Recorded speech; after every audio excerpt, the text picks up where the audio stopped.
नमस्कार, NDTV YouTube में आपका स्वागत है। इस वीडियो के जरिए हम आपको बताएंगे कि रूस ने किस तरीके से एक बार फिर यूक्रेन पर जोरदार हमला बोला है। इस बार हमला राजधानी कीव के अलावा तकरीबन 10 शहरों पर किया गया है। यूक्रेन से जो जानकारी आ रही है उसके मुताबिक तकरीबन 75 जो मिसाइल हैं वो दागी गई है और इसके लिए बेलारूस के इलाके का इस्तेमाल हुआ है। इन मिसाइल हमलों में ज़्यादातर जो निशाना है वो ऊर्जा संयंत्र बताए जा रहे हैं और इसलिए यूक्रेन के राष्ट्रपति ज़ेलेंस्की ने वीडियो बयान जारी कर ये कहा है कि ये आतंकी घटना है और इसमें 2 मुख्य निशाने बनाए गए हैं।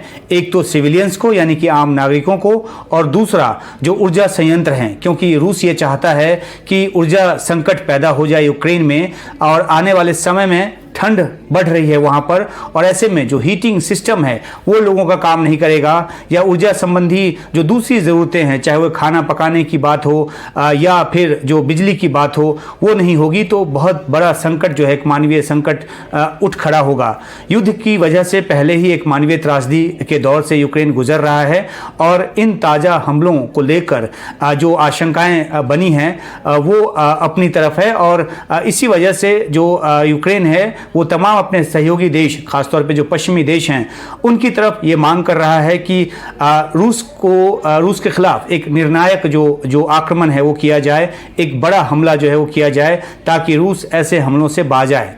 दूसरी तरफ जो रूस के राष्ट्रपति हैं पुतिन, उन्होंने बयान जारी कर ये माना है, वीडियो बयान जारी कर ये माना है कि जो रूस की सेना है उसने ऊर्जा संयंत्रों को टारगेट कर, निशाना कर हमला किया है।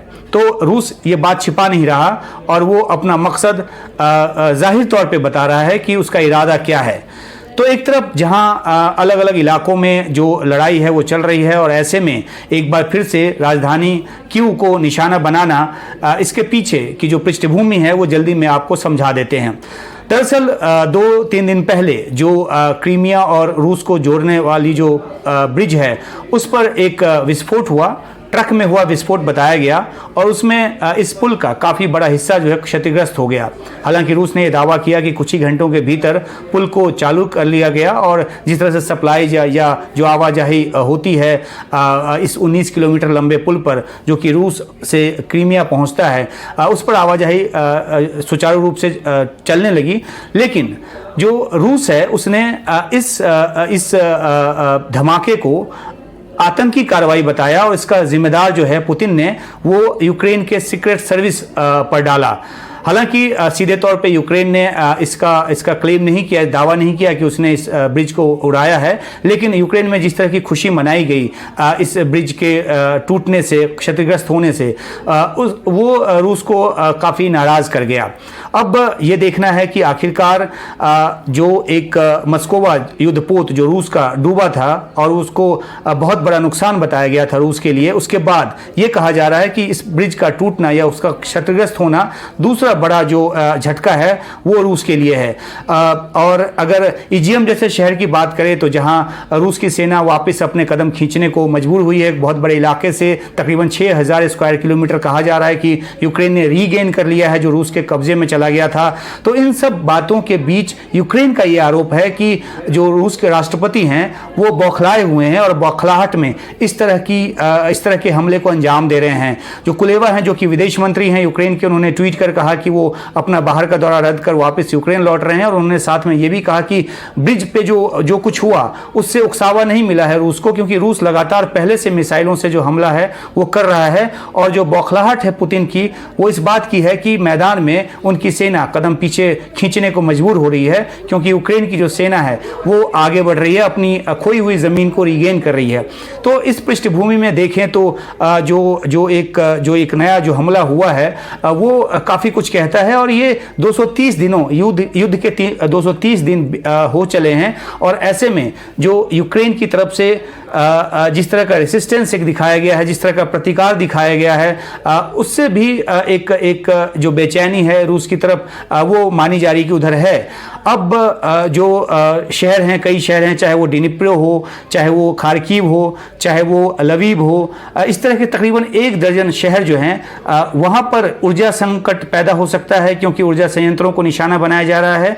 और अगर ये जो ऊर्जा संयंत्र हैं वहाँ से ऊर्जा का जो सप्लाई है वो बंद हो गई तो जाहिर सी बात है कि यूक्रेन के लोगों को काफ़ी दिक्कत उठानी पड़ेगी। इस बीच यूक्रेन के जो 4 इलाके थे, चाहे वो डॉनबास हो, लुहांस्क हो, डॉनबास क्षेत्र के जो इलाके हैं, और उसके अलावा अगर खेरसन की बात करें या ज़ेपोरिजिया की बात करें, जिसको कि एनेक्स किया रूस ने क्रीमिया से और कहा कि उसका हिस्सा है, वहाँ पे एक जनमत संग्रह भी कराने की बात की। हालांकि उसको लेकर कहा गया है पश्चिमी देशों की तरफ से और ख़ुद यूक्रेन की तरफ से कि ये फर्जीवाड़ा है और ये गलत तरीके से एनेक्स करने की एक कोशिश है, और ये रूस जो है वो उसका जो एक स्टेप है वो तमाम जो कायदे कानून है उसको तोड़ता है। और इसी को लेकर यूएनजीए में वोटिंग भी होने वाली है। जब तक आप वीडियो देखेंगे हो सकता है वोटिंग हो चुकी हो। तो जाहिर सी बात है कि पश्चिम जिस तरीके से रूस की कोशिशों का विरोध कर रहा है और जिस तरह से पश्चिम की दी ताकत पे सैन्य हथियारों के आधार पे यूक्रेन जो है वो रूस से लोहा ले रहा है, तो ये लड़ाई लंबी खिंची है। लेकिन अब जो एक पड़ाव आ गया है जिसमें कि रूस ने नए सिरे से मिसाइलों से बड़ा हमला किया है। छिटपुट हमले तो होते रहे हैं, 2 दिन पहले भी जब ये ब्रिज टूटा है उसके बाद ज़ेपोरिजिया के एक रिहायशी इलाके में हमला किया गया और वहाँ पर भी कुछ लोगों की मौत हुई। आज का जो हमला उसमें मौके पर 8 लोगों की मौत बताई गई, बाद में ये भी जानकारी आई कि कुछ और लोगों की मौत हुई है। सारे सिविलियंस हैं और कोई सैन्य ठिकाना आसपास नहीं है, ये यूक्रेन की तरफ से कहा जा रहा है। और जानबूझकर जो रूस है वो नागरिक ठिकानों को निशाना बना रहा है। तो इन सब बातों के बीच ये संकट और गहराता नजर आ रहा है। बीच बीच में बात ये भी होती है कि जो न्यूक्लियर जो वेपन है वो न कहीं इस्तेमाल किए जाएं। इस बात का जिक्र दोनों ही तरफ से हो रहा है। और जो एक बयान जेलेंस्की की तरफ से आया उसकी काफ़ी आलोचना हुई, जिसमें उन्होंने न्यूक्लियर अटैक की बात की। हालांकि पुतिन के भाषणों में भी, उनके बयानों में भी इस तरह का आभास मिलता रहा है कि शायद रूस भी इस तरफ कदम बढ़ा सकता है। तो दुनिया को इस बात की आशंका है कि कहीं ये जो युद्ध है यूक्रेन और रूस के बीच का वो परमाणु शक्ल न ले ले, इस तरह के हथियारों का इस्तेमाल न हो जाए। तो इसलिए दुनिया की आशंका है। और भारत ने अपनी तरफ से बयान जारी कर ये कहा है कि भारत हमेशा शांति का पक्षधर है, वो तनाव घटाने की दिशा में कोई भी कोशिश हो उसमें अपनी तरफ से मदद करने को तैयार है। और खासतौर पर भारत ने इस बात का भी जिक्र किया है, जिस तरह से सिविलियंस की मौत हुई इस हमले में, उसकी निंदा की है। तो भारत एक बीच का रास्ता लेकर लगातार चल रहा है, लेकिन हाँ, युद्ध के वो खिलाफ है। और दूसरी बात यह है कि रूस के साथ भारत की जो दोस्ती है उसकी बात अभी ऑस्ट्रेलिया में जब विदेश मंत्री ने प्रेस कॉन्फ्रेंस की थी, संयुक्त प्रेस कॉन्फ्रेंस की थी, तो उसमें भी जाहिर कर दिया कि आखिरकार भारत के साथ जो रूस की दोस्ती है वो पुरानी क्यों है और इतनी मजबूती उसमें क्यों है। तो अब देखना यह है कि दुनिया के जो देश हैं वो क्या और ज़्यादा तरीके अपनाते हैं। हालांकि अब तक जितने तरीके प्रतिबंध के अपनाए गए उसका कोई फ़ायदा नज़र नहीं आया। रूस जो है अपनी ज़िद पे अड़ा है और जो युद्ध है वो उसकी तरफ से जारी है, प्रतिकार यूक्रेन की तरफ से जारी है। तो आगे और क्या ये बुरा स्वरूप लेता है, किस तरह से और ज़्यादा भयावह होता है, इस बात को देखना होगा। और कोशिश है इस युद्ध को रोकथाम करने की, लेकिन दूसरी तरफ ये भी आरोप लगते हैं कि अमेरिका है जो चाहता है कि युद्ध जो है वो ना ख़त्म हो, क्योंकि वो हथियार सप्लाई कर रहा है। लेकिन यूक्रेन की आत्मरक्षा की बात भी है। अगर पश्चिम के देश सहयोग ना करें, अमेरिका सहयोग ना करे, तो ये लड़ाई जो एक तरफा हो जाएगी। तो जो एक कन्फ्लिक्ट पैदा हुआ था पिछले फरवरी में और 24 फरवरी से जो युद्ध शुरू हुआ वो जारी है, और उसका एक और भयावह स्वरूप जो है वो इस हमले के ज़रिए देखने को मिला है। शुक्रिया।